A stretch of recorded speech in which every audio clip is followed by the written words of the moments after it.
It is an absolute pleasure to be having a courageous conversation with Laurie Waters. So, Laurie, tell me a little bit about you and who you've been, where you come from, what made you who you are, before we get started on what this particular courageous conversation is going to be about. So, tell us about you.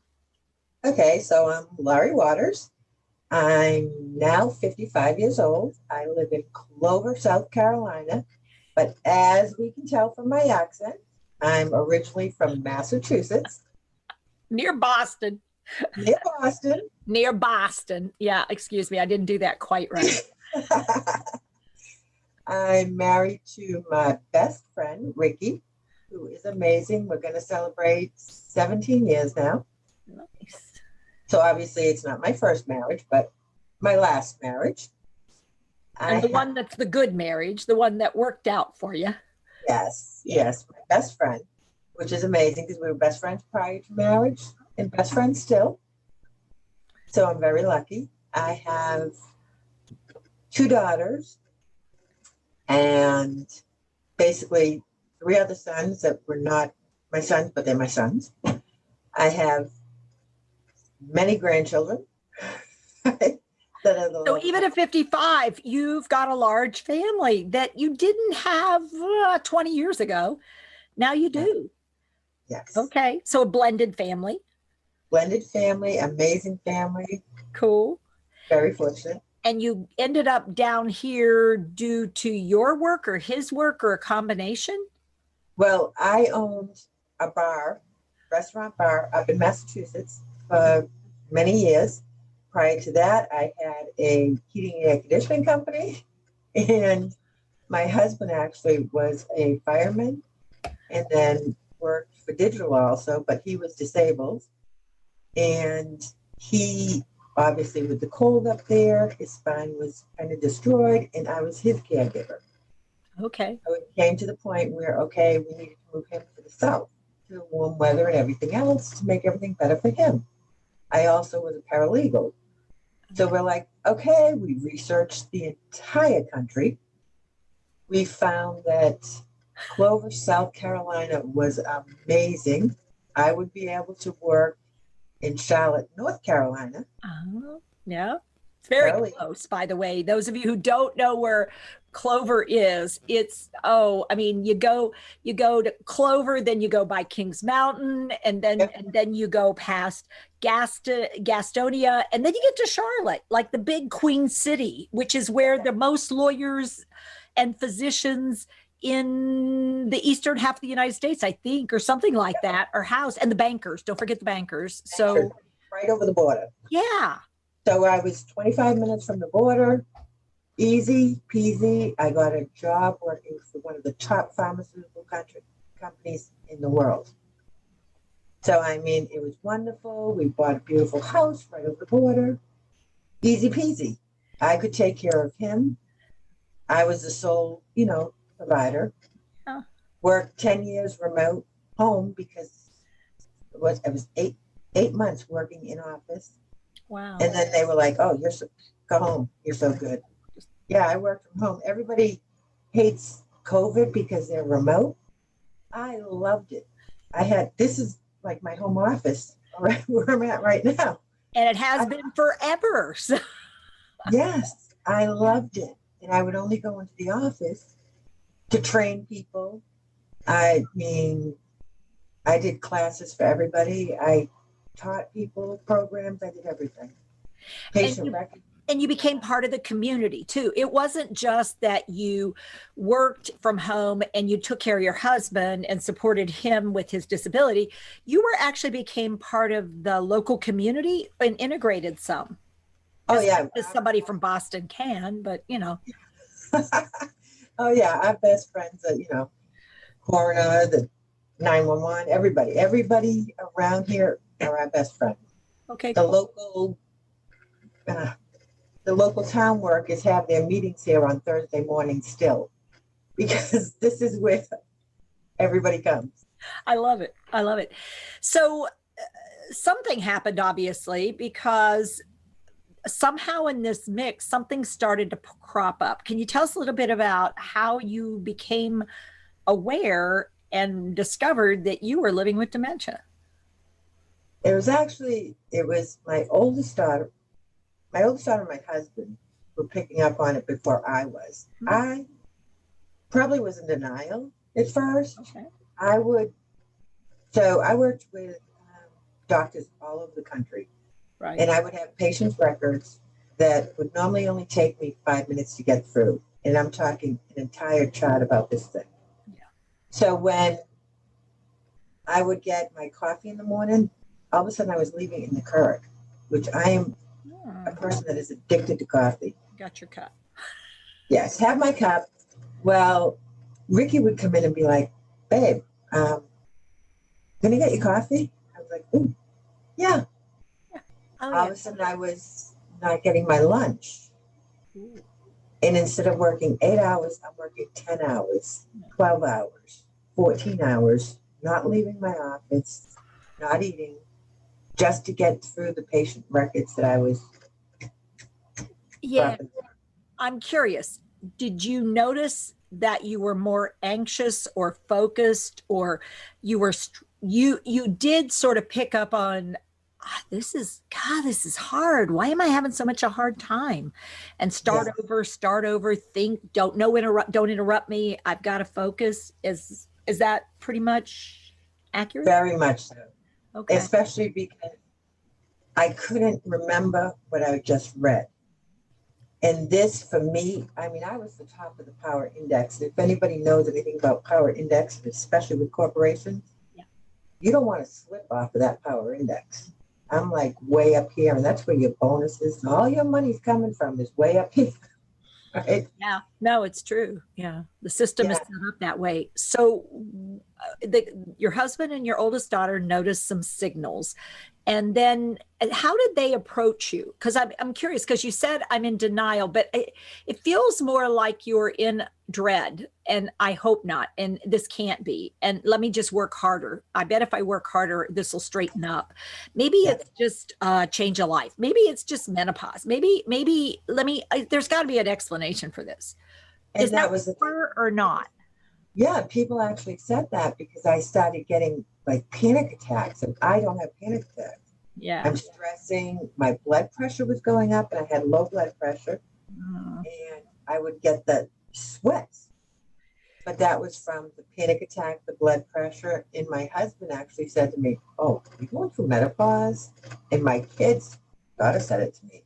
So I went to my primary care, and she actually was amazing.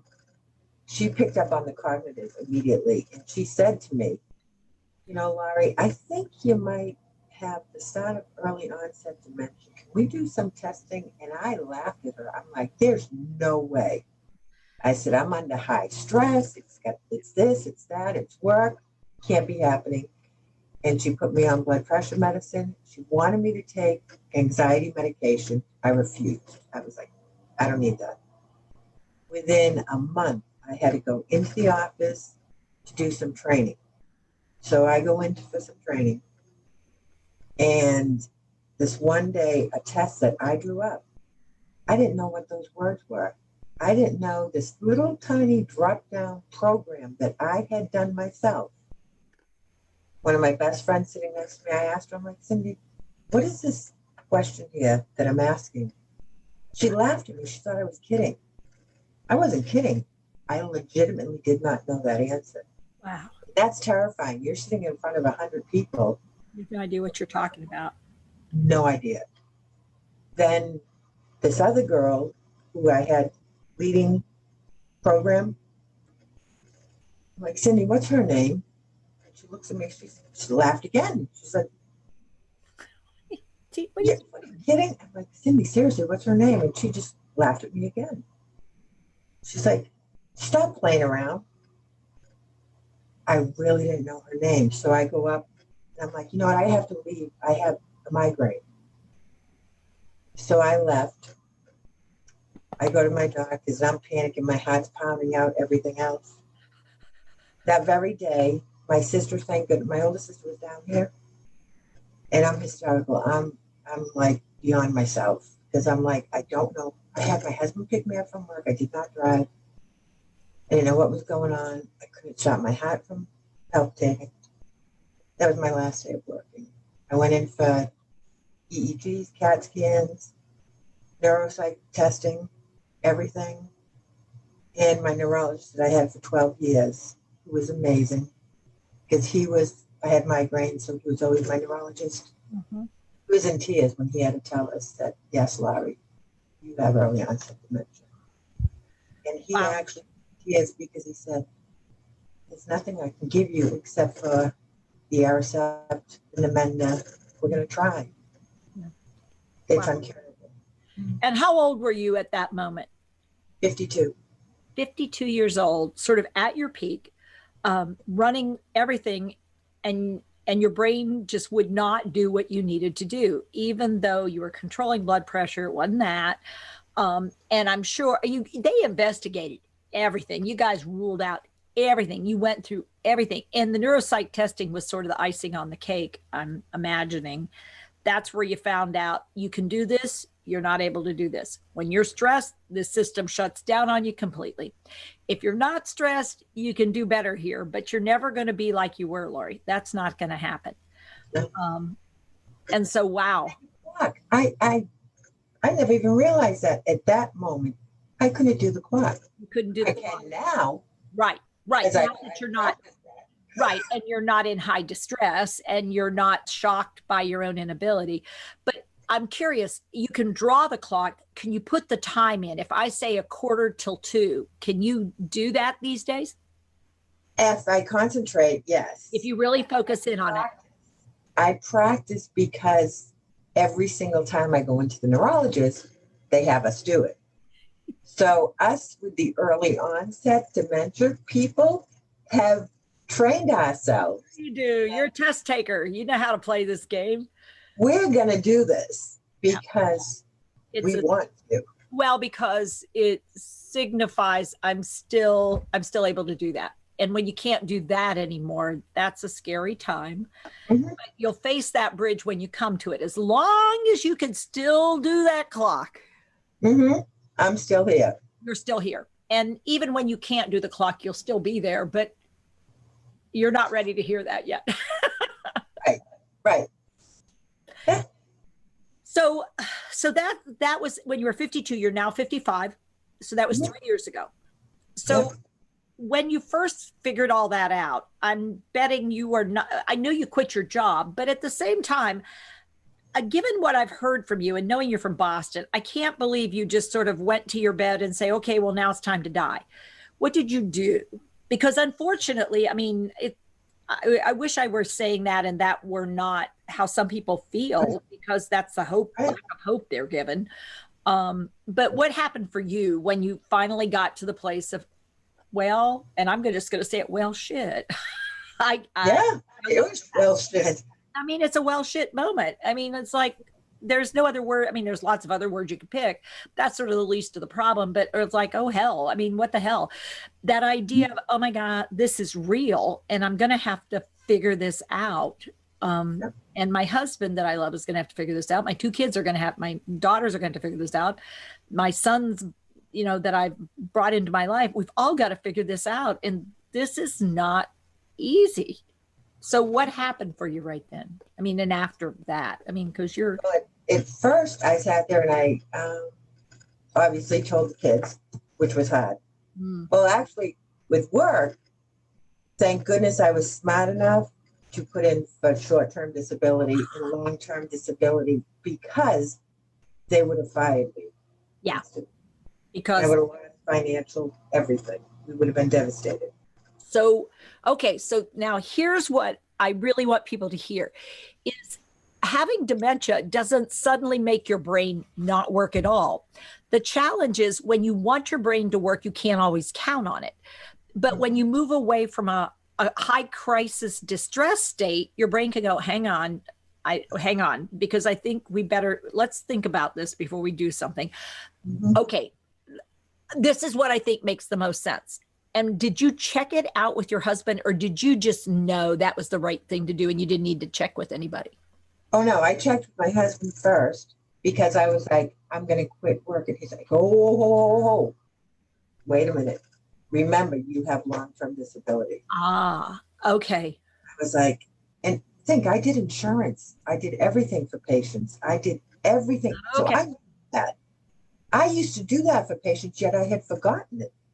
Okay. So it was a case where your brain held off data from you. And it was a good thing you do have a partner, and your partner is a pause. And he said, whoa. He didn't say, stop, Laurie, don't do that. He said, whoa, hang on. And that whoa, hang on was the impulse control you needed, because you were, let me guess, you were in escape mode. I'm getting out of here. I don't want anybody to know all this stuff other than I quit. They don't need to know how my brain is not working. It was sort of a protective hide mode. I need to get out of here. I can't be in that situation. I don't want people to think I'm stupid, and I've got to find a way out. Yeah, and everybody actually at work thought the cancer was back, because 4 years earlier I had a double mastectomy. Oh, so they automatically assumed that it was cancer. And I worked right through all that. So I am a workaholic. I mean, I don't stop working. It doesn't matter. Even when I had the mastectomy, I was working. Because that's your take away the pain thing. Some people use meds. You don't. You use work to take away the pain of whatever, and to function. That's just, you got to get back on the horse. You got to ride. Mm-hmm. So when your husband gave you that clue, then you went, oh yeah. So you went on short-term disability, then long-term disability. How hard was that to get the long-term disability? Having the evaluation, did it help, or did you still get denied the first time? Oh no, it helped immediately. They knew enough but they had dealt with me obviously for years, working with patients also across the country, because that was one of the things that I did. My job is I fought for the patients that were in their, deathbeds to make sure they got the medications that they needed, that insurance companies didn't want to give them. I was that person. So you're a long-term advocate. This isn't a short-term activity. This is like, oh, Laurie's always been a bulldog. Yeah, and they knew basically, it's not worth it. Yeah, don't do it. Don't fight her. And don't do it. It's not worth it.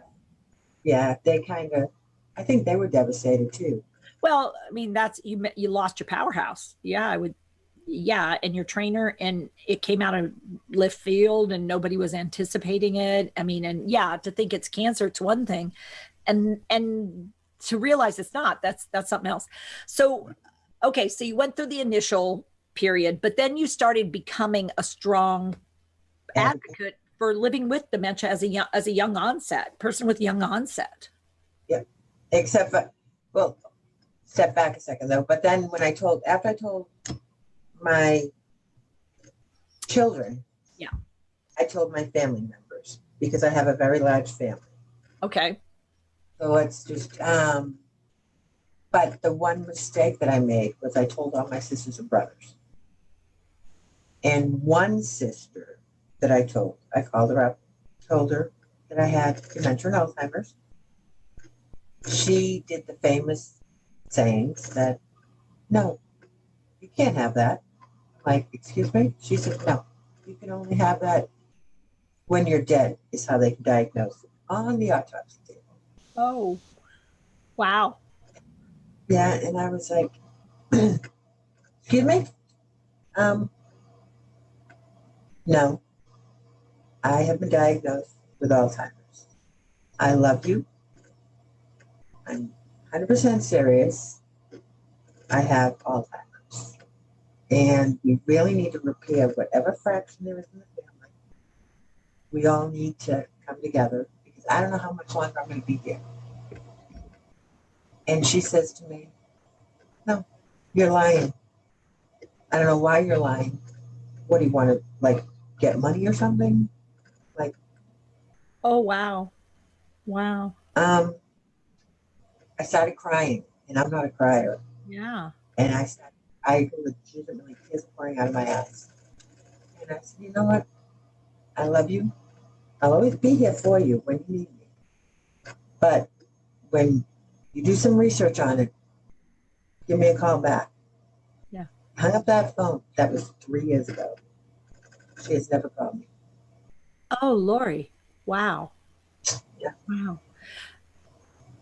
Are you an older sister, a younger sister? I'm the youngest sister. Okay. How many kids in the family? Well, that's a great question. Oh, So didn't mean it to be a special question. there are, at that time, there were seven of us. Okay. I had always heard about another sister that was the same age as me, but we were never allowed to find her. So because of my diagnosis, my Christmas present to myself last year was 23andMe. Yeah. Yeah. And I found her, and she is amazing. Wow. And she has come to visit me, and her and I are going to Alaska in June together. And she is the most wonderful person in the world. So you lost a sister and gained a sister, all one after the other. So do the rest of your sisters, do the other family members that in your sibling family, have they got it now? Did they get that you're living with this thing called Alzheimer's? The type of dementia you have is Alzheimer's, and you have young onset, which means you may have some more prefrontal cortex and temporal awareness issues, like time awareness issues, and maybe some more problems with wayfinding, possibly, than people who have late life onset Alzheimer's, but maybe not. I mean, but that's a very common pattern for young onset Alzheimer's, is to have some more sort of either thinking, impulse control, or sequencing, or initiation, or inability to switch gears and let go of something once you bulldog it. But that'd be hard to tell maybe with you, because and there's only two that don't. Her and one other. Wow. But the other ones are beyond amazing. Wow. Beyond amazing. So how? I mean, this is living with young onset is hard enough. I mean, because it's quote unquote, most people think it's an outlier. It's not actually that weird that we should be thinking, wow, I've never seen somebody that young, because you're actually younger, but you're certainly not the youngest person I've ever met or worked with or talked with or been around with young onset. And it is a lot more common than people tend to think about it being, for sure. And not just Alzheimer's. I mean, there's frontal temporal dementias and Lewy body dementias and vascular dementias, obviously, CTE. But right. But with a family, two family members then not really believing and actually calling you, what was it, a liar? A liar, and going around and telling people that also. Wow. It was devastating. But not spending any time with you to figure out what's changed about you and what's different about you, and not really a lot of curiosity about that, because you got it very early in the disease. So you have young onset, but you also picked up on the signals early because of the demands of your job. Right. I suspect. How about friends? Did you have any friends that had a similar or an equally unpleasant interaction that don't seem to get it? Yeah, we had friends, well, what we thought were friends, that now we know are acquaintances, that actually were jealous, which is odd. And I actually didn't pick up on it at first. My husband did. And other friends picked up on it, how they started like disrespecting me and talking down to me. And they would talk to my husband. And then they were saying, why is she getting Social Security? And why isn't she working? And that's not right. And she doesn't, she's still driving. Why is she driving? Well, I use my GPS. I use two GPSs, actually, the one on my phone. And before I get in, I have the old school big square GPS that I use. I've taught myself that I have to do that. Mm-hmm. And there are some days that, no, I don't drive because I've had a moment that day and I can't. Yeah. So we know the days that I can and the days that I can't. And at this point, you're self-aware. And I think this is what people misunderstand about dementia. is that at least 50% of people who get dementia are self-aware. They do know that where I have holes and where I have abilities. And then the tricky part is there are people who get dementia who don't have that because that's part of where the damage is. But when you do have awareness, you're not choosing to be risky. You're choosing a different kind of thing. But what hurts is when people view that as dishonest or taking advantage of a system. The reality is you can't do the work you used to do in any way, shape, or form. No. Could you imagine if I was in a patient's record? One, there's a HIPAA violation that I could sit there, and a lot of people don't know what HIPAA is, but I've got patients, everything about them. So if it's your medical information, do you want me having your social security, your date of birth, your personal information, and then all of a sudden 5 minutes later I'm typing it in somebody else's record and faxing it to a doctor's office? That's a major liability. Yeah. And I could not personally know that I'm not going to do that. I mean, that's part of who you are. You won't take that level of risk. And so you cannot do the work you used to do at all. And as a matter of fact, even though you present incredibly well socially, and you can do a lot of things, you also, I'm curious, I'm guessing you could probably not work in a restaurant by going and getting orders at a table, putting them on a piece of paper, typing them into the computer, then going back to the kitchen and making sure that whatever they ordered is put in front of the people who ordered it. Oh, no. No.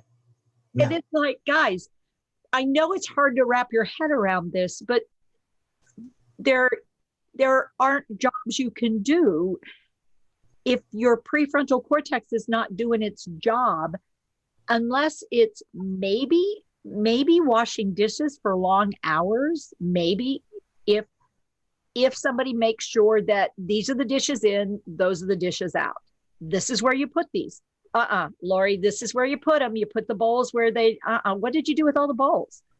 I have done dishes in my own house, and all of a sudden I'll find dirty dishes in the cabinet. Yep. I mean, people have no idea how this thing messes with your mind. And it's just having a job. I mean, you have to have somebody who's going to coach you through the job. You'd have to have somebody there to keep an eye. And that's like, okay, so you're going to hire two of us to do one job. Right. And you'd have to agree to be monitored the whole time. And it's terrible because, I mean, I've worked since I was 14 years of age. Yeah. My whole entire life, I always work. That is who I am. Yeah. And so what it sounds like is what's really sad and what's really scary and what's really courageous is to be willing to say these things to people and then to have it come back as though I'm taking advantage of a system.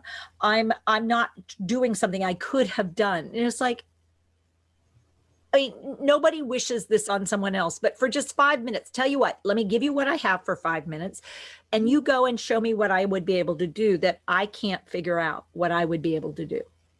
Right. And, you know, if there was a way to do that, maybe we would get people who truly do appreciate how hard it is to try to make life work and how horrible it is to have somebody accuse you of something like that because you don't look like a lady who's curled up in a wheelchair at 92. I want to go home. I want to go home. I want to go home. And it's not that at some point in your future, you won't be sitting in a chair telling someone I want to go home. I mean, we don't know what comes next. We know potential, but as of right, just because you're not at that place doesn't mean you don't have dementia. It just means your dementia and where you are has limited you in so many invisible ways to many people, but it's not invisible when you're trying to do the thing you're trying to do. But I can't be in, I've always been that outgoing person that's in the crowd and does everything. I can't do that anymore. And that is horrifying for me. And I know this is going to kill me. And like people, they seem to get upset when I say that, but it's a reality. And I am a realist. And, okay, so we finally found the one thing that's going to take me down. Oh, well. But in the meantime, I'm going to use my mouth. I'm going to speak out, and I'm going to say, look, us younger people that are living with it, we're still here. Hello. Yeah. And they need to understand that, okay, yeah, talk to us. We're here. Don't talk to my husband. Don't talk to, my daughters. Talk to me. Okay, so we're going to pause here because our first courageous conversation we wanted to have was about people dismissing, disrespecting, disbelieving something, and how hurtful that is, but also how unreal that is when someone is truly living with the brain changes that come with cognitive deterioration, without choice, without desire. It happens. And dealing with your own distress about that, and then being distressed when people choose to be dismissive or disbelieving. And it's like, maybe being curious has a role here. So Laurie, you're saying that you have Alzheimer's. Tell me more about that. I'm having a hard time understanding what happened. That sounds like you went to the doctor and they said that. Tell me more. But that idea of developing curiosity, because you're a upfront straight shooter, you're going to tell me, or you're going to say it's none of my business. But I think you would actually literally tell me, this is what they did. This was the testing. This is what I wasn't able to do. This really surprised me. Like you said, I didn't know the name of the woman I was teaching a class with. I didn't remember what this thing was that dropped down. I knew it was a drop down menu, but I had no idea what it was for. And I was supposed to be teaching over 100 people. I mean, those moments are impressed in your brain, but the information about what that drop down, gone. Totally missing. And you can't do that job. And you can't do jobs when you can't remember a drop down menu, whether it's what's for lunch, lady, or, or what were those different forms that had to be filled out in what order by what particular whatever. So thank you. Any final words for people who have said, gee, she doesn't look like she has dementia? Any words for those kind of, now not the bad words, but any thoughts or ideas of what someone living with dementia could say to those people other than call me back? I know what you ended up saying with your sister is call me back when you want to talk. I'm always here. Anything else you can think of that as time has gone by, you want to say for people living with dementia to people who don't get it? Any other thoughts? That you never know when your time is going to be. The old saying. And you know what? Be respectful to everybody. I don't care if it's the janitor on, picking up trash or the president of the United States. We're all in this together. So treat everybody with respect. It doesn't matter what you have. So the only respect you could give your sister is, I'll be here. Call me if you decide you want to talk. You're still here 3 years later. Mm-hmm.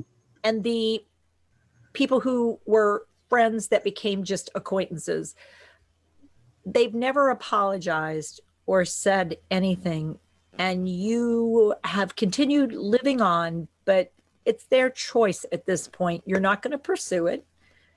But if they want to come back and say, Laurie, I'm so sorry, I had no right to do that, you would still be willing to follow up with, we need to talk. That hurt. I think that's why I do these talks. I think that's why I speak out and I do like ESAG and everything that I've been doing, is so people can look at people living with early onset and see that we're fine. You want to talk to us, come talk to us. We're here. We want to educate everybody. Yeah. We want people to know that we're willing to be here for you, to love you, and just let everybody know every single day that, we love you. And there's one person upstairs that's going to call us up, and that's everybody. Yeah. So, I'm not the judge and jury. I'm here for the show, and I'm here to participate. I'm here to do what I can do to be supportive, but that's it. Cool. Yeah. Well, and if you don't want to be near me, deuce, it doesn't affect me anymore. Yeah. I really do not. But the one thing is, when I do pass, and I've told my husband and I've told my children, do not let them people in the door, because do not be that phony person that shows up at that funeral with tears in your eyes, because there will be a letter waiting from me. Says, Yeah. you're not here when I'm alive. Don't come when I'm Don't come and be part of a story about me when you were not part of the story about me. Yeah. Absolutely. Well, thanks, Laurie. And that's true. Thanks. Thank you.